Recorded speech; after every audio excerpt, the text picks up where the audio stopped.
নমস্কাৰ। আজিৰ এই ভিডিঅ'টো জানো হওক ধনু ৰাশিৰ ব্যক্তিসকলৰ বাবে অসমীয়া নতুন বছৰটো কেনেকুৱা যাব। দন্ত্য ধ, ফ, ভ এইকেইটা আখৰেৰে ধনু ৰাশিৰ ব্যক্তিসকলৰ নামৰ প্ৰথমটো আখৰ আৰম্ভ হয়। তো এই ভিডিঅ'টো চাই যদি ভাল লাগে তেতিয়াহ'লে এইকেইটা আখৰেৰে নাম আৰম্ভ হোৱা ব্যক্তিসকলৰ সৈতে ভিডিঅ'টো শ্বেয়াৰ কৰিবলৈ নাপাহৰিব। প্ৰথমতে আপোনালোকক দেখুৱাই দিম বৃহস্পতি, শনি, ৰাহু আৰু কেতুৰ স্থিতি অনুযায়ী কেনেকুৱা ফলাফল পাব। বাকী কেইটা গ্ৰহৰ কাৰণে আপোনালোকে মাহিলী ৰাশিফলৰ ভিডিঅ' যে দি থাকোঁ তাৰ পৰা আপোনালোকে বুজি ল'ব পাৰিব। তাৰপিছত সামূহিকভাৱে আপোনালোকৰ এইকেইটা পইণ্ট আলোচনা কৰিম। তাৰপিছত আপোনালোকৰ এই বছৰটো অনুসৰি কেনেকুৱা ধৰণৰ কি প্ৰতিকাৰ কৰিব লাগে, কেনেকুৱা কি আছে এইখিনি বস্তু আপোনালোকক জনাম। তো আজিৰ এই ভিডিঅ'টো আৰম্ভ কৰোৱা হওক। প্ৰথমতে দেখুৱাই দিছোঁ যে আপোনালোকৰ বৃহস্পতি গ্ৰহটো হৈছে ৰাশিৰ মালিক। 2 জুনলৈকে ইয়াতে আছে আৰু দৃষ্টি দি আছে ৰাশিতে আপোনালোকৰ ইনকামৰ ঘৰত, আৰু আপোনালোকৰ ইয়াতে দৃষ্টি দিছে এইটো পৰাক্ৰমৰ ঘৰত। চ' কষ্ট কৰিবলৈ আপোনালোকে ৰেডি থাকক। যিমানে কষ্ট কৰিব পাৰিব সিমানে আপোনালোকে বেনিফিট পাব পাৰিব। বৃহস্পতিৰ স্থিতি সপ্তম ঘৰত থাকিলে আপোনালোকৰ ব্যৱসায়িক উন্নতি দেখায়। বৃহস্পতিয়ে আপোনালোকক দিব গুৰু গম্ভীৰ স্বভাৱ, আপোনালোকৰ আনক শিকাব পৰা ক্ষমতা, এইবিলাক বহুতেই ভাল দেখা গৈছে। বৃহস্পতিৰ স্থিতি যিহেতু সপ্তমত আছে আপোনালোকৰ কাৰণে খুবেই বেনিফিচিয়েল হ'ব। বৃহস্পতিৰ দৃষ্টি আপোনালোকৰ ইনকামৰ ঘৰত আছে। চ' যিসকলে বৃহস্পতি ৰিলেটেড ব্যৱসায় কৰি আছে, শিক্ষকতা, পুৰোহিত, ন্যায়ালয় ৰিলেটেড কাম, টকা পইচাৰ য'ত লেনদেন হয়, মেনেজাৰ, এছিষ্টেণ্ট, সূতৰ ব্যৱসায়, ফল তৰকাৰী ব্যৱসায়, পণ্ডিত, ৰাজনীতিক, মনোবিজ্ঞানী, মানৱ উন্নয়ন এইবিলাক ক্ষেত্ৰত যদি জড়িত হৈ কিবা ব্যৱসায় কৰি আছে তেতিয়াহ'লে আপোনালোকৰ কাৰণে অতিশয় ভাল স্থিতি। এইখিনি মই কৈ আছোঁ 2026 বৰ্ষৰ 2 জুনলৈকে। এই 2 জুনলৈকে আপোনালোকৰ সন্মান প্ৰাপ্তিৰ ক্ষেত্ৰত ভাল দেখা গৈছে। আপোনালোকৰ পাৰ্চনেলিটি বা ব্যক্তিত্ব আনৰো ভাল লাগিব। বৃহস্পতিৰ দৃষ্টি আপোনালোকৰ পৰাক্ৰমৰ ঘৰত অহাৰ কাৰণে বৰ্তমান সময়ছোৱাত আপোনালোকে অধিক কষ্ট কৰিব পাৰিব। এতিয়া চাব যে ৰাহুৰ স্থিতি আপোনালোকৰ যিহেতু পৰাক্ৰমৰ ঘৰত আছে, এইটো এটা ভাল স্থিতি। ৰাহুৰ দৃষ্টি যিহেতু আপোনালোকৰ ইনকামৰ ঘৰতো আহি আছে, এইটো বেয়া স্থিতি নহয়। কিন্তু ৰাহুৰ দৃষ্টি সেই একেখিনি সময়তে বৃহস্পতিৰ ওপৰতো আহি আছে। এই কাৰণে আপোনালোকে পাৰিলে কোনোবা নহয় কোনোবা গুৰুৰ সান্নিধ্যত থাকিব পাৰিলে আপোনালোকে আৰু বেছি ভাল ৰিজাল্ট কৰিব পাৰিব। মই এইখিনি কৈ আছোঁ আপোনালোকৰ 2 জুনলৈকে 2026 বৰ্ষৰ নিজৰ ভাই ভনী বা সহোদৰৰ ফালৰ পৰা আপোনালোকে নিশ্চয় বেনিফিট লাভ অৰ্জন কৰিব পাৰিব। নিজৰ ব্যৱসায়িক সংগী বা জীৱন সংগীৰ ফালৰ পৰাও আপোনালোকে বহুখিনি বেনিফিটেড হ'ব, সহায় লাভ কৰিব পাৰিব। বৰ্তমান সময়ছোৱাত আপোনালোকৰ জীৱন সংগীয়ে যিমান পাৰে আপোনালোকক চেষ্টা কৰাটো বা সহায় কৰাটো দেখা গৈছে 2 জুনলৈকে। এতিয়া 2 জুনৰ পিছৰ সময়ছোৱা কেনেকুৱা হ'ব। 2 জুনৰ পিছত বৃহস্পতি ইয়াৰ পৰা আহিব আপোনালোকৰ তুংগী ৰাশি। তুংগী ৰাশি মানে হৈছে বৃহস্পতিৰ কাৰণে এইটো অষ্টম ঘৰ হয় আৰু আপোনালোকৰ এইটো এটা মুখ্য ত্ৰিকোণৰ পাৰ্ট হয়। চ' আপোনালোকক কোনখিনি সময়ছোৱা থাকিব সেইখিনি এতিয়া বুজাই দিছোঁ। 2026 বৰ্ষৰ 2 জুনৰ পৰা 31 অক্টোবৰ তাৰিখলৈকে বৃহস্পতি কৰ্কট ৰাশিত থাকিব। আকৌ 2027 বৰ্ষৰ আপোনালোকৰ 25 জানুৱাৰীৰ পৰা 13 এপ্ৰিললৈকে এইখিনি সময়ছোৱাত বৃহস্পতি অষ্টম ঘৰত থাকিব। এইটো আয়ুসৰ স্থান হয়। যিসকলৰ জন্মচক্ৰত বৃহস্পতি অতিশয় বেয়া স্থিতিত আছে, অতিশয় বেয়া স্থিতি মানে কিছুমান খুব বেয়া ঘৰত আছে, যেনেকুৱাকৈ ট্ৰিক হাউচেছ 6, 8, 12ত আছে আপোনালোকৰ জন্মচক্ৰৰ।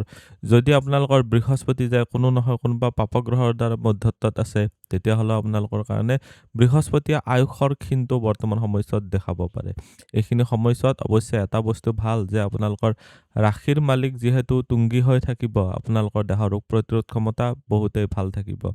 লিভাৰজনিত কমপ্লেইনে দেখা দিব পাৰে, তাৰ প্ৰতি অলপ ধ্যান ৰাখিব পাৰিব লাগিব। এইখিনি মই কৈ আছোঁ 2026 বৰ্ষৰ 2 জুনৰ পৰা 31 অক্টোবৰ তাৰিখলৈকে, আকৌ 2027 বৰ্ষৰ 25 জানুৱাৰীৰ পৰা 13 এপ্ৰিললৈকে। বৃহস্পতিৰ অষ্টম ঘৰত স্থিতি থকাৰ কাৰণে যিসকলে গৱেষণা কৰি আছে তেওঁলোকৰ কাৰণে খুবেই ভাল হ'ল। বৃহস্পতিৰ স্থিতি অষ্টম ঘৰত থকাৰ কাৰণে যিহেতু এক্টিভেটেড স্থিতিত আছে, আপোনালোকে ধৰ্ম কৰ্মৰ ক্ষেত্ৰত জড়িত হৈ যদি কিবা কৰিব বিচাৰি আছে বহুত ভাল হ'ব। অৱশ্যে বৃহস্পতি ভাগ্যৰ কাৰক হৈ অষ্টম ঘৰত যোৱাটো বৰ এটা ভাল নহ'ল। আপোনালোকৰ ভাগ্যটো সংঘৰ্ষৰ জৰিয়তেহে ফুলফিল হ'ব। বৃহস্পতিৰ স্থিতি যিহেতু অষ্টম ঘৰত আছে, এইটো এটা অতিশয় ভাল স্থিতি। বৃহস্পতিৰ দৃষ্টি আহি আছে বিদেশৰ ঘৰত। যিসকলে ঘৰৰ পৰা দূৰত যায় কিবা পঢ়ি আছে, কাম কৰি আছে, তেওঁলোকৰ কাৰণে ভাল হ'ল। নিজৰ বুদ্ধিবৃত্তিৰে খৰচৰ ওপৰতো নিয়ন্ত্ৰণ কৰিব পাৰিব। বৃহস্পতিৰ দৃষ্টি আহি আছে আপোনালোকৰ দ্বিতীয় ঘৰত। দ্বিতীয় ঘৰত বৃহস্পতিৰ দৃষ্টি অতিশয় ভাল। আপোনালোকৰ ঘৰুৱা পৰিৱেশত আপুনি জ্ঞান বুদ্ধিৰে নিজৰ ঘৰুৱা পৰিৱেশটো নিজৰ কণ্ট্ৰলতো ৰাখিব পাৰিব। ধনত বৃদ্ধিৰ ক্ষেত্ৰত, ছেভিংছত বৃদ্ধিৰ ক্ষেত্ৰত বহুত ভাল দেখা গ'ল। বৃহস্পতিৰ দৃষ্টি দ্বিতীয় ঘৰত অহাৰ কাৰণে ঘৰুৱা মানুহৰ পৰা বা ওচৰ চুবুৰীয়াৰ পৰা ছাপোৰ্ট লাভ কৰিব পাৰিব। এইটো এটা অতিশয় বেনিফিক স্থিতিয়ে হ'ল। বৃহস্পতিৰ দৃষ্টি দ্বিতীয় ঘৰত অহাৰ কাৰণে আপোনালোকে এইখিনি সময়ছোৱাত নিশ্চয় বেনিফিটেড হ'ব পাৰিব। বৃহস্পতিৰ দৃষ্টি যিহেতু আপোনালোকৰ চতুৰ্থ ঘৰত আছে, আপোনালোকে এইখিনি সময়ছোৱা অতিশয় ভাল ফলে লাভ কৰিব পাৰিব, কাৰণ এইটো পঢ়া-শুনাৰ ঘৰ হয় আৰু বৃহস্পতি হৈছে জ্ঞান, বুদ্ধি, সৌভাগ্যৰ কাৰক। সৌভাগ্যৰ কাৰক, জ্ঞানৰ কাৰক বৃহস্পতিয়ে যিহেতু চতুৰ্থ ঘৰত দৃষ্টি দি আছে, অলপ সময় বেছিকে দিয়ক। আপোনালোকে বহুত ভাল ফলে লাভ কৰিবলৈ পাৰিব। এক্সেলেণ্ট ৰিজাল্ট লাভ কৰিবলৈ পাৰিব। সাধাৰণ শিক্ষাৰ ক্ষেত্ৰত বহুত ভাল দেখা গৈছে। তাৰমানে আপোনালোকে এই যিসকলে ক্লাছ 5 পৰা ক্লাছ 12 লৈকে পঢ়ি আছে, তেওঁলোকৰ কাৰণে কৈছোঁ যে বহুত ভাল ৰিজাল্টে কৰিব পাৰিব। এতিয়া দেখুৱাই দিম বৃহস্পতি গ্ৰহটোৰ যিহেতু আপোনালোকৰ সাধাৰণ শিক্ষাৰ ঘৰত আহি আছে, চ' মাতৃৰ ক্ষেত্ৰতো ভাল দেখা গৈছে। অৱশ্যে যিসকলৰ লিভাৰজনিত কমপ্লেইন আছে, তেওঁলোক অতিশয় সাৱধান হ'ব লাগিব। লিভাৰৰ কমপ্লেইন বা চৰ্বিজনিত প্ৰব্লেম এইবিলাক ক্ষেত্ৰত অধিক সাৱধান হ'ব লাগিব। এতিয়া দেখুৱাই দিম মাজতে বৃহস্পতি গ্ৰহটো যাই কিনে কেতুৰ সৈতে কম্বিনেশ্যন বনাব। কোনখিনি সময়ছোৱা 2026 চনৰ 31 অক্টোবৰ তাৰিখৰ পৰা 2027 চনৰ 25 জানুৱাৰীলৈকে। এইখিনি সময়ছোৱাত বৃহস্পতি ভাগ্যস্থানত থকাৰ কাৰণে ভাগ্যৰ ফালৰ পৰা নিশ্চয় বেনিফিট লাভ কৰিবলৈ পাৰিব। বৃহস্পতিৰ স্থিতি ভাগ্যস্থানত থকাৰ কাৰণে ভাগ্যৰ ফালৰ পৰা খুব বেনিফিট লাভ কৰিবলৈ পাৰিব। বৃহস্পতিৰ দৃষ্টি আহি আছে আপোনালোকৰ ৰাশিতে, এইটো এটা অতিশয় ভাল স্থিতি। বৃহস্পতিৰ দৃষ্টি আহি আছে আপোনালোকৰ পৰাক্ৰমৰ ঘৰত, অতিশয় ভাল স্থিতি। বৃহস্পতিৰ দৃষ্টি আহিব আপোনালোকৰ ইয়াতে বুদ্ধিস্থানত বৃহস্পতিৰ দৃষ্টিত অহাৰ কাৰণে এইখিনি সময়ছোৱাত নিজৰ বুদ্ধিৰে আপোনালোকে সৌভাগ্যৰে এইখিনি সময়ছোৱাত বহুত ভাল বেনিফিট লাভ কৰিবলৈ পাৰিব। মই আকৌ এবাৰ কৈছোঁ 2026 বৰ্ষৰ 31 অক্টোবৰৰ পৰা আৰম্ভ কৰি 2027 বৰ্ষৰ 25 জানুৱাৰীলৈকে এই ডিউৰেশ্যনখিনিত বৃহস্পতিয়ে আপোনালোকক জ্ঞান, বুদ্ধি, সৌভাগ্য সকলো ধৰণৰ অপৰচুনিটি দিব। সন্তান প্ৰাপ্তি যিসকলে কৰিব বিচাৰি আছে তেওঁলোকৰ কাৰণে খুবেই ভাল হ'ল। ধনু ৰাশিৰ ব্যক্তিসকলৰ কথা কৈ আছোঁ, তেওঁলোকৰ কাৰণে খুবেই ভাল হ'ল। বৃহস্পতিৰ দৃষ্টি আহি আছে সন্তান প্ৰাপ্তিৰ ঘৰত। আপোনালোকে এইখিনি সময়ছোৱাত নিজৰ গুৰু বা পিতাৰ ফালৰ পৰা বহুতখিনি সহায় লাভ কৰিব পাৰিব। নিজৰ গুৰুৰ কথা মতে চলক, বহুত ভাল হ'ব। আপোনালোকৰ নিজৰ ভাই-ভনীৰ ফালৰ পৰাও ছাপোৰ্ট দেখা গৈছে। এইখিনি সময়ছোৱাত 2026 বৰ্ষৰ 31 অক্টোবৰৰ পৰা আৰম্ভ কৰি 2027 বৰ্ষৰ 25 জানুৱাৰীলৈকে এইখিনি সময়ছোৱাত ধৰ্ম কৰ্মৰ ক্ষেত্ৰত বেছিকৈ জড়িত হোৱাটো দেখা যাব। সামূহিক ধৰ্মৰ ক্ষেত্ৰত আপোনালোকৰ পাৰ্টিচিপেশ্যন বাঢ়িব। যিসকলে ইনফৰমেশ্যন টেকন'লজি বা অনাতাঁৰ মাধ্যমৰ সৈতে জড়িত হৈ কিবা কাম কৰি আছে, তেওঁলোকৰ কাৰণেও ভাল দেখা গৈছে। এইখিনি সময়ছোৱা সন্মান প্ৰাপ্তি, আপোনালোকৰ ব্যক্তিত্বৰ বিকাশ, এইবিলাক ক্ষেত্ৰত বহুত ভাল বেনিফিট আপোনালোকে পাব পাৰিব। এতিয়া দেখুৱাই দিম আপোনালোকৰ শনি গ্ৰহটোৰ স্থিতি কেনেকুৱা হৈছে। শনিৰ স্থিতি আছে আপোনালোকৰ চতুৰ্থ ঘৰত। চতুৰ্থ ঘৰত শনিৰ স্থিতি থাকিলে আপোনাৰ মাৰ স্বাস্থ্যৰ এইখিনি সময়ছোৱাত অৱনতি হোৱাটো দৰ্শায়। বিষজনিত প্ৰব্লেম বা গাৰ বিষ, কঁকালৰ বিষ, আঁঠুৰ বিষ, জইণ্ট ৰিলেটেড পেইন এইবিলাক দেখা দিব পাৰে। শনিৰ দৃষ্টি আহি আছে আপোনালোকৰ ষষ্ঠ ঘৰত, শনিৰ দৃষ্টি আহি আছে কৰ্মস্থানত, শনিৰ দৃষ্টি আহি আছে আপোনালোকৰ ৰাশিতে। শনিৰ ধনু ৰাশিত দৃষ্টি অহাটো বৰ এটা ভাল হোৱা নাই। কিছুমান বিষজনিত প্ৰব্লেমে আপোনালোকৰ ছাপ'জ কাৰোবাৰ হাড় ভঙা বা পেৰালাইচিছজনিত প্ৰব্লেম যিবিলাক থাকে ভুগি আছে, তেওঁলোকৰ কাৰণে বহুতখিনি আপোনালোকে সাৱধান হ'ব লাগিব। শনিৰ দৃষ্টি যিহেতু দশম ঘৰত আহি আছে, আপোনালোকে কৰ্মস্থানত কোনোবা নহয় কোনোবা শত্ৰুতা পাব পাৰে, যিয়ে আপোনাৰ এগেইনষ্টত অন্যায়ত লিপ্ত হ'ব বিচাৰে। শনিৰ দৃষ্টি আপোনালোকৰ যিহেতু ৰাশিত আহি আছে, আপোনালোকে নিজৰ স্বাস্থ্যজনিত ক্ষেত্ৰত ধ্যান ৰাখিব পাৰিব লাগিব। দুৰ্ঘটনাৰ যোগো বনায়, কিন্তু বৃহস্পতিয়ে 2 জুনলৈকেতো বহুত ভালেই আপোনালোকক ছেফটি প্ৰদান কৰি আছে। 2 জুনৰ পিছৰ সময়ছোৱা অলপ সাৱধান হ'ব। বিশেষকৈ 2 জুনৰ পৰা আৰম্ভ কৰি আপোনালোকৰ এই 31 অক্টোবৰ তাৰিখলৈকে 2026 বৰ্ষৰ এইখিনি সময়ছোৱা খুবেই সাৱধান। বাকীখিনি সময়ছোৱাত সিমান আৰু প্ৰব্লেম নাই। শনিৰ দৃষ্টি কৰ্মস্থানত অহাৰ কাৰণে আপোনালোকৰ নিজৰ যিবিলাক ডিউটি হয় সেইবিলাক নিজে কৰিব। সহকৰ্মীৰ পৰা আপোনালোকে এইখিনি সময়ছোৱাত ছাপোৰ্ট লাভ কৰিব পাৰিব হয়, কিন্তু কোনোবা নহয় কোনোবা গুপ্ত শত্ৰুৱে আপোনালোকক ডিষ্টাৰ্ব দিব। শনিৰ দৃষ্টি আহি আছে আপোনালোকৰ যিটো ষষ্ঠ ঘৰ হয়, ষষ্ঠ ঘৰটো হ'ল আপোনালোকৰ কাৰণে ছাৰ্ভিচৰ ঘৰত শনিৰ দৃষ্টি আহিলে আপোনালোকে এনেকুৱা হ'ব যে আপোনালোকে নিজৰ ছাৰ্ভিচ প্ৰভাইড কৰোঁতে আপোনালোকে এক্সট্ৰা মেহনত কৰিবলগীয়া হৈছে। চাকৰি যিসকলে কৰি আছে তেওঁলোকৰ কাৰণে কৈছোঁ যে চাকৰি কৰোঁতে আপোনালোকৰ অভাৰবাৰ্ডেন থাকিব বা কিছুমান কাম প্ৰয়োজনতকৈ অধিক বিলম্ব হৈ থাকিব। চ' তাৰ কাৰণে আপোনালোকে ৰেডি থাকিব পাৰিব লাগিব। শনি গ্ৰহটো চতুৰ্থ ঘৰত থকাৰ কাৰণে প্ৰপাৰ্টিবিলাক আপোনালোকে মেইনটেইন কৰোঁতেও অলপ বেছি মেহনত কৰিব লাগিব। অন্যথা আপোনালোকৰ শনি ৰিলেটেড ক্ষেত্ৰবিলাকত অলপ হ'লেও প্ৰব্লেম আহিব। এতিয়া দেখুৱাই দিম আপোনালোকৰ ৰাহু আৰু কেতুৰ স্থিতি। 5 ডিচেম্বৰ 2026লৈকে ৰাহু থাকিব ইয়াতে আৰু কেতু থাকিব ইয়াতে। ৰাহুৰ ইয়াৰ পৰা দৃষ্টি আহিব আপোনালোকৰ ব্যৱসায়ৰ ঘৰত, ৰাহুৰ দৃষ্টি আহিব ইনকামৰ ঘৰত।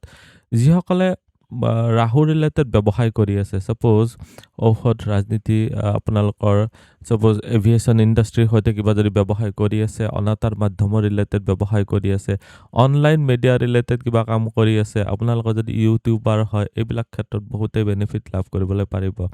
ৰাহুৰ ফালৰ পৰা যথেষ্টখিনি আপোনালোকে সহায় লাভ কৰিব পাৰিব। ৰাহুৰ দৃষ্টি যিহেতু আপোনালোকৰ একাদশত আহি আছে বৰ্তমান সময়ছোৱাত উচ্চ অভিলাষ দেখা গৈছে। উচ্চ অভিলাষ মানে আপোনালোকে কষ্ট কৰিবলৈ ৰেডি থাকক, ফল আহিব। আৰু এইখিনি সময়ছোৱাত বহুত কষ্ট কৰিব পৰাও আপোনালোকক কৰিব, পৰাক্ৰম কৰিব পৰাও কৰিব, ইনকামত বৃদ্ধিৰ যোগ বনাইছে। ইয়াতে আপোনালোকৰ এতিয়া দেখুৱাই দিম যে ৰাহুৰ স্থিতি যিহেতু তৃতীয় ঘৰত আছে, এইখিনি সময়ছোৱাত আপোনালোকে বহুতেই বেনিফিটেড হ'ব পাৰিব। ৰাহুৱে যেতিয়া একাদশত দৃষ্টি দিয়ে মানুহৰ উচ্চ অভিলাষ জন্মায়। উচ্চ অভিলাষ মানে মনৰ কিছুমান হায়াৰ এম্বিশ্যন থাকে যে মই এইটো কৰি আছোঁ, ইয়াতে সন্তুষ্ট নহয়, মই ইয়াতকৈ আৰু বেছি ভাল লাগে। এইখিনি সময়ছোৱাত আপোনালোকৰ নিজৰ যিখিনি উচ্চ অভিলাষ সেইখিনি বস্তু আপোনালোকে থমাই নাৰাখিব। বৰ্তমান সময়ছোৱাত আপোনালোকৰ aviation industry related, wireless communication related, suppose কোনোবাই ডিছ অপাৰেটৰ হৈ আছে বা ৱায়াৰলেছ টিভি এইবিলাক ছাপোৰ্ট কৰি আছে বা ইণ্টাৰনেট ছাৰ্ভিচ প্ৰভাইডাৰ হৈ আছে, এইবিলাক ক্ষেত্ৰত ভাল দেখা গৈছে। যিসকলে বিদেশৰ সৈতে কিবা যদি ব্যৱসায় কৰি আছে, ইম্পৰ্ট এক্সপৰ্টৰ ব্যৱসায় কৰি আছে, তেওঁলোকৰ কাৰণেও ভাল হ'ল। এতিয়া দেখুৱাই দিম কেতুৰ স্থিতি যিহেতু ভাগ্যস্থানত আছে, ধৰ্ম কৰ্মৰ ক্ষেত্ৰত বিশেষ বেনিফিট দেখা গ'ল। কেতুৰ স্থিতি ভাগ্যস্থানত থাকিলে বহুতখিনি বেনিফিটেড হ'ব পাৰে। কেতুৰ দৃষ্টি আহি আছে আপোনালোকৰ ৰাশিতেই। কেতুৰ দৃষ্টি আহি আছে আপোনালোকৰ বুদ্ধিস্থানত কেতুৰ দৃষ্টি আহিলে আপোনালোকে বুদ্ধিৰ ফালৰ পৰা যথেষ্টখিনি বেনিফিটেড লাভ কৰিবলৈ পাৰিব। কেতুৰ দৃষ্টি যিহেতু আপোনালোকৰ বুদ্ধিস্থানত আহি আছে, আপোনালোকে কিছুমান গুপ্ত বিভাগ ৰিলেটেড যদি ষ্টাডিজ কৰি আছে, এষ্ট্ৰলজি, ধৰ্মিক কৰ্মিক ক্ষেত্ৰ বা ৰহস্যময় বিজ্ঞান যদি কিবা পঢ়ি আছে, আপোনালোকৰ কাৰণে ভাল। কিন্তু অন্যথা কি হয়, আপোনালোকৰ মনত কিছুমান বিৰক্তিভাৱে দেখা দিব পাৰে। বিৰক্তিভাৱ মানে কেনেকুৱা যে কেতুৰ দৃষ্টি যিহেতু আপোনালোকৰ বুদ্ধিস্থানত আহি আছে, কিছুমান আপোনালোকৰ গুপ্ত ভয়ে এইখিনি সময়ছোৱাত প্ৰব্লেম ক্ৰিয়েট কৰিব। পাৰিলে আপোনালোকে ওম গং গণপতে নমঃ এইটো গণেশৰ বীজ মন্ত্ৰ হয়, 108 বাৰ ডেইলি জপ কৰিব। কেতুৰ স্থিতি ভাগ্যস্থানত থকাৰ কাৰণে ধৰ্ম কৰ্মৰ প্ৰতি ৰাপ বাঢ়িব। মেডিটেশ্যন বা গুপ্ত বিভাগ ৰিলেটেড, আপোনালোকে ৰহস্যময় বিজ্ঞান ৰিলেটেড ষ্টাডিছৰ ক্ষেত্ৰতো আকৰ্ষিত কৰাব। কেতুৰ দৃষ্টি যিহেতু ৰাশিতে আহি আছে, অলপ কষ্ট কৰক। আপোনালোকে কষ্ট কৰিব পাৰিলে আপোনালোকে বহুতেই বেনিফিটেড হ'ব পাৰিব। বডিলি ষ্টেমিনা হাই থাকিব। এইখিনি সময়ছোৱাত আপোনালোকে বেনিফিটেড হ'ব পাৰিব। আকৌ এতিয়া দেখুৱাই দিছোঁ যে 10 ডিচেম্বৰ 2026ৰ পিছত ৰাহু আহিব ইয়াতে আৰু কেতু আহিব আপোনালোকৰ ইয়াৰ পৰা কৰ্কট ৰাশিত। ত' 10 ডিচেম্বৰৰ পিছৰ পৰা 1.5 বছৰ সময় ৰাহু দ্বিতীয়ত থাকিব আৰু আপোনালোকৰ কেতু থাকিব অষ্টমত। দ্বিতীয়ত ৰাহুৰ স্থিতি থাকিলে ঘৰুৱা পৰিৱেশটো অলপ কনফিউজিং হয়। কোনে কি কৰি আছে একো বুজি নোপোৱা ধৰণৰ হয়। চ' আপোনালোকে নিজেই অকণমান ঘৰুৱা ক্ষেত্ৰত মানে কাণ থিয় কৰি ৰাখিব পাৰিব লাগিব, মানে অলপ মনোযোগ দিব লাগিব। নহ'লে কি হ'ব, কিছুমান আপোনালোকৰ গুপ্ত শত্ৰুৱে এইখিনি সময়ছোৱাত বহুতখিনি টেনশ্যন দিয়াব পাৰে। ৰাহুৰ দৃষ্টি আহি আছে আপোনালোকৰ ইয়াতে ৰোগৰ স্থানত ৰাহুৰ দৃষ্টি অহাৰ কাৰণে অৱশ্যে এইটো ছাৰ্ভিচৰ স্থান হয়। ৰোগৰ ক্ষেত্ৰত আপোনালোকৰ শ্বাস প্ৰশ্বাসজনিত প্ৰব্লেম দিব পাৰে। এইখিনি সময়ছোৱাত শত্ৰুৰ ফালৰ পৰা আপোনালোকৰ কোৰ্ট কেছ বা এইবিলাক লিটিগেশ্যন ৰিলেটেড ক্ষেত্ৰতো দৌৰাব পাৰে। ৰাহুৰ স্থিতি যিহেতু আপোনালোকৰ দ্বিতীয় ঘৰত আছে, ৰাহুৰ দৃষ্টি আহি আছে আপোনালোকৰ ছাৰ্ভিচৰ ঘৰত ৰাহুৰ দৃষ্টি আহিলে আপোনালোকে ছাৰ্ভিচ ৰিলেটেড ক্ষেত্ৰত বহুতখিনি উন্নতি কৰিব পাৰি। কিয় উন্নতি কৰিব পাৰি? কাৰণ কম্পিটিটিভ মাইণ্ডটো আপোনালোকৰ খুব এক্টিভ কৰে, বহুত কষ্ট কৰিব পৰা কৰায়। ৰাহুৰ দৃষ্টি যিহেতু আপোনালোকৰ দশমত আহি আছে, বৰ্তমান সময়ছোৱাত ৰাহুৰ ফালৰ পৰা আপোনালোকে নিজৰ যিবিলাক উচ্চ অভিলাষৰ জৰিয়তে আপোনালোকে কৰ্মপ্ৰাপ্তিৰ ক্ষেত্ৰতো ভাল দেখা গৈছে। ৰাহুৰ দৃষ্টি আপোনালোকৰ ছাৰ্ভিচৰ ঘৰত অহাৰ কাৰণে মই আকৌ এবাৰ ক'ম যে ঔষধ ৰিলেটেড বা আপোনালোকে ৰাজনীতি ৰিলেটেড ক্ষেত্ৰত যদি জড়িত হৈ আছে, এভিয়েশ্যন ইণ্ডাষ্ট্ৰীৰ সৈতে যদি জড়িত হৈ আছে, ইনফৰমেশ্যন টেকন'লজি ৰিলেটেড ক্ষেত্ৰত যদি চাকৰি পাব বিচাৰি আছে, বহুতেই ভাল। কৰ্মস্থানত ৰাহুৰ দৃষ্টি অহাৰ কাৰণে অলপ কৰ্মস্থানত যিসকল সহকৰ্মী থাকিব তেওঁলোকৰ সৈতে মনোমালিন্য কৰিব পাৰে। আপোনালোকে নিজৰ জানি বুজি ভুল কৰাৰ কাৰণে কিছুমান প্ৰাপ্য সন্মানো আপোনালোকৰ পৰা আঁতৰি যাব পাৰে। ঘৰুৱা ক্ষেত্ৰত অলপ সাৱধান থাকিব, চিধাকে টু দা পইণ্ট কথা ক'বলৈ চেষ্টা কৰক, তেতিয়া আপোনালোকৰ কনফিউজন বেছি নহয়। কেতু অষ্টম ঘৰত থাকিব। 2026 চনৰ 5 ডিচেম্বৰৰ পিছৰ সময়ছোৱাত কেতুৰ মুখ্য ত্ৰিকোণত গোটেইকেইটা ঘৰতে যিহেতু প্ৰভাৱ থাকিব, আপোনালোকৰ নিজৰ স্বধৰ্ম পালনৰ ক্ষেত্ৰতো ভাল হ'ল। মেডিটেশ্যন, য়োগা, তত্ত্ব অধ্যয়ন এইবিলাক ক্ষেত্ৰত বহুত বেনিফিচিয়েল হ'ব। যিসকলে অকাল চায়েন্সেছ পঢ়ি আছে, এষ্ট্ৰলজি পঢ়ি আছে, ধৰ্মিক কৰ্মিক ক্ষেত্ৰৰ সৈতে জড়িত আছে, ৰহস্যময় কিবা যদি বিজ্ঞান পঢ়ি আছে, শ্বেয়াৰ মাৰ্কেটৰ সৈতে জড়িত হৈ আছে, তেওঁলোকে অধিক শিকিবৰ সময়। এইখিনি সময়ছোৱা আপোনালোকে বহুতেই বেনিফিটেড হ'ব পাৰিব। কেতুৰ স্থিতি যিহেতু আপোনালোকৰ অষ্টম ঘৰত আছে, আপোনালোকে বহুত বেনিফিট হ'ব পাৰিব। বিশেষকৈ ক'লোঁ যে গুপ্ত বিভাগ, এষ্ট্ৰলজি, ধৰ্মিক কৰ্মিক ক্ষেত্ৰত কিছুমান আকস্মিক দুৰ্ঘটনাৰ যোগো বনায়। স্কিনজনিত ইছ্যু অহাৰো বহুত হাই চান্সেছ আছে। পেটৰ অসুখ, চকুৰ অসুখ, আলচাৰজনিত প্ৰব্লেম আহিব পাৰে। তো এই 5 ডিচেম্বৰৰ পিছৰ সময়ছোৱাত আপোনালোকে বহুত সাৱধান হ'ব লাগিব। মই আপোনালোকক জনালোঁ ৰাহু, কেতু আৰু আপোনালোকৰ বৃহস্পতি আৰু আপোনালোকৰ শনিৰ স্থিতি অনুযায়ী কেনেকুৱা ফলাফল। এতিয়া মই আপোনালোকক বুজাম যে ধনু ৰাশিৰ ব্যক্তিসকল কেনেকুৱা। বছৰটোত এইবিলাক যিবিলাক মই কৈছিলোঁ যে স্বাস্থ্য, উপাৰ্জন, ধন সঞ্চয় ক্ষেত্ৰত কেনেকুৱা হ'ব। ধনু ৰাশিৰ ব্যক্তিসকল সচৰাচৰ আনৰ সহায় সাহায্য ল'বলৈ কুণ্ঠাবোধ কৰে। তাৰমানে নিজে নিজৰ মতে চলিবলৈ বা নিজে ছিংগল হেণ্ডেডলি কাম কৰিবৰ কাৰণে বহুত ভাল পায়। ধনশালী হয়, যশস্যা প্ৰিয় হয়, মানে আপোনালোকে সন্মান প্ৰাপ্তিৰ প্ৰতি অলপ আগ্ৰহ থাকে। অভিজ্ঞ প্ৰিয় হয়, আপোনালোকে দায়িত্বজ্ঞানী হয়, বুদ্ধিমান হয়, আত্মভিমানী হয় আৰু ধীৰ স্থিৰ দেখা যায়। পৰোপকাৰী আপোনালোকৰ স্বভাৱত দেখা যায়। আপোনালোকৰ ৰাজ অনুগ্ৰহ প্ৰাপ্ত হয়, অৰ্থাৎ চৰকাৰী ছেক্টৰৰ পৰা সন্মান প্ৰাপ্তি বা টকা পইচা প্ৰাপ্তি, চৰকাৰী চাকৰি প্ৰাপ্তিৰো যোগ বনায়। আপোনালোকৰ জ্ঞান, শিক্ষা প্ৰদান আদি কৰি আপোনালোকে লাভান্বিত হ'ব পাৰিব। আমোদ প্ৰমোদ আপোনালোকে উপভোগকাৰী হ'ব। আপোনালোকে খাদ্যৰসিক হয়। আপোনালোকে পিতা মাতাৰ প্ৰতিপালক হয়। যান বাহন সম্পত্তিযুক্ত হয়। এই ৰাশিৰ যিসকল ছোৱালী আছে, ধনু ৰাশিৰ ছোৱালীসকল সচৰাচৰ আপ্যায়ন প্ৰিয়া হয়, প্ৰতিব্ৰতা হয়, সাদৰী হয় আৰু আপোনালোকৰ মাননীয় বা আপোনালোকৰ সন্মান প্ৰাপ্তি কৰে, গাম্ভীৰ্যপূৰ্ণ হয়, সত্যবাদিনী হয়, বিনয়া হয়, সুৰুচি সম্পন্ন হয়, অভিমান শূন্য হয়। অভিমান শূন্য মানে ইগ' নাথাকা তেনেকুৱা ধৰণৰ হয়। মৰমীয়াল হয়, নিজস্ব এৰি নিদিয়া ধৰণৰো হয়, দেৱ-দেৱীৰ প্ৰতিও ভক্তি থাকে, সকলোকে সন্মান দি আৰু সন্মান লৈও সুখী হয় আৰু সন্তানৰ ফালৰ পৰা খুব ভাল ফল লাভ কৰিব পাৰে। এতিয়া আপোনালোকক ক'ম যে স্বাস্থ্য আৰু দেহৰ ক্ষেত্ৰত, বেমাৰ আজাৰৰ ক্ষেত্ৰত কেনেকুৱা। স্বাস্থ্যৰ ক্ষেত্ৰত বছৰটো ভালে যাব। সাধাৰণতে সৰু সুৰা ৰোগ অৱশ্যে প্ৰায়ে থাকিব। পুৰণি দীৰ্ঘস্থায়ী ৰোগ উচ্চ চিকিৎসাৰে সফলতা লাভ কৰিব পাৰিব, সমাধান কৰিবলৈ পাৰিব। আঘাতপ্ৰাপ্তিৰ যোগ আছে যদিও আঘাতৰ বাবে কিছু কষ্ট ভোগ কৰিবলগীয়া হ'ব।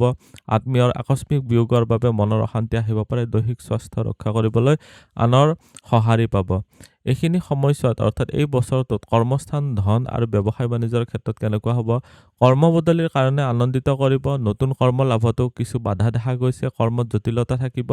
বিভিন্ন দিশেৰে উপাৰ্জন বৃদ্ধি হোৱাৰ সময়। উপাৰ্জনৰ লগতে ব্যৱসায়িক হোৱা বা ব্যৱসায়ত উন্নতিটো সূচাই আছে। ব্যৱসায়ৰ নতুন দিশ মুকলি হ'ব। পুৰণি ব্যৱসায়ত ধন ধৰি উঠিব। ক্ষুদ্ৰ উদ্যোগ, বাণিজ্য ক্ষেত্ৰত ৰাজ সাহায্য আৰু ঋণ প্ৰাপ্তি হ'ব। প্ৰেম প্ৰণয়, বিবাহ আৰু বৈবাহিক ক্ষেত্ৰত কেনেকুৱা হ'ব। প্ৰেমৰ মাজেৰে বিবাহ আগবাঢ়িব। গোপন প্ৰেমত জ্যেষ্ঠৰ বাধা আহিব পাৰে, মনোকষ্টত ভুগিব পাৰে। প্ৰেমত ঠগ খাব পাৰে। শুভ ভাৱত আপোনালোকৰ সামাজিক বিবাহ হোৱা সূচাই। বৈবাহিক মনোমালিন্য থাকিলে আপোনালোকৰ মীমাংসা ঘটিব। সুসন্তান জন্ম দিব পাৰিব। সন্তান সুখ আছে। পিতৃ মাতৃ আৰু আত্মীয়ৰ পৰা পাৰিবাৰিক সুখৰ ক্ষেত্ৰতো বৃদ্ধি দেখা গৈছে। এতিয়া দেখুৱাই দিছোঁ আপোনালোকৰ শিক্ষা দীক্ষা, বিজ্ঞান, জ্ঞানৰ ক্ষেত্ৰত কেনেকুৱা হ'ব। শিক্ষা লাভত কোনো ধৰণৰ বাধা নাই, যদিও অতি চঞ্চল আৰু অস্থিৰ মনে অধ্যয়নৰ সময়ত সিদ্ধান্তৰ খেলিমেলি লগাব পাৰে। বিদ্যা আহৰণত ৰাজ সাহায্য আপোনালোকে পাব পাৰে। স্কলাৰশ্বিপ পাব পাৰে। বিদেশৰত যিসকল বিদেশত থাকি পঢ়ি আছে তেওঁলোকৰ প্ৰতিভা বিকশিত হ'ব। উচ্চ বিদ্যা লাভত আপোনালোকৰ সাধাৰণভাৱে যোগাযোগত আহুকালা দেখা দিব পাৰে। মানে কিবা পঢ়িম বুলি ভাবি আছে, আপোনালোকে বিচৰা ধৰণে ভাল এটা ইনষ্টিটিউট নাপাবও পাৰে। ধৰ্মীয় আৰু গ্ৰাহস্থ জ্ঞান আপোনালোকৰ এইখিনি সময়ছোৱাত বৃদ্ধি পাব। এইখিনি সময়ছোৱাত প্ৰতিকাৰ কি কৰিব? প্ৰতিকাৰ বুলি ক'লে আপোনালোকে যদি গ্ৰহ নক্ষত্ৰবিলাকৰ যদি বীজ মন্ত্ৰ আপোনালোকে জপ কৰিব পাৰে বহুতেই ভাল হ'ব। ৰাহু, কেতু, বৃহস্পতি আৰু শনিৰ বীজ মন্ত্ৰ ১০৮ বাৰকৈ আপোনালোকে যিকোনো এটা আপোনালোকৰ যাৰ দশা অন্তৰ্দশা চলি আছে সেইটো গ্ৰহৰ বীজ মন্ত্ৰ আপোনালোকে জপ কৰিব। ৩মুখী, ৪মুখী, ৭মুখী আৰু ৮মুখী ৰুদ্ৰাক্ষ ধাৰণ কৰিব পাৰিলে আপোনালোকৰ কাৰণে খুবেই বেনিফিচিয়েল হ'ব। আৰু আপোনালোকে এইখিনি সময়ছোৱাত যদি হোম আদি কৰি আপোনালোকে যদি ব্ৰাহ্মণক দান দক্ষিণা দিব পাৰে তেতিয়াহ'লে বহুত ভাল হ'ব। মহানিম তিতাৰ গছত আপোনালোকে গুৰিত যদি আপোনালোকে যদি পানী দিব পাৰে বা ক্ষীৰ চাকি যদি এগছি জ্বলাব পাৰে বৃহস্পতিবাৰৰ দিনা, এইটো আপোনালোকৰ কাৰণে খুবেই ভাল হ'ব। আজিৰ এই ভিডিঅ'টোত আমি জানিলোঁ ধনু ৰাশিৰ ব্যক্তিসকলৰ বাবে অসমীয়া নতুন বছৰটো কেনেকুৱা যাব। ভিডিঅ'টো চাই কেনেকুৱা লাগিলে কমেণ্টত নিশ্চয় জনাব। আপুনিও যদি আপোনাৰ বিষয়ে জানিব বিচাৰে তেতিয়াহ'লে হোৱাটছএপত কণ্টেক্ট কৰিব পাৰে। ধন্যবাদ। এইটো ভিডিঅ'ত আগবঢ়োৱা জ্ঞানখিনিৰ পৰা যদি আনৰো উপকাৰ হ'ব ভাবে তেনেহ'লে বন্ধুবৰ্গ, আত্মীয় স্বজন আৰু চিনাকি মানুহৰ সৈতে শ্বেয়াৰো কৰিব। আপোনালোকে নেক্সট ভিডিঅ' কিহৰ ওপৰত চাব বিচাৰে কমেণ্টত জনাব। ধন্যবাদ।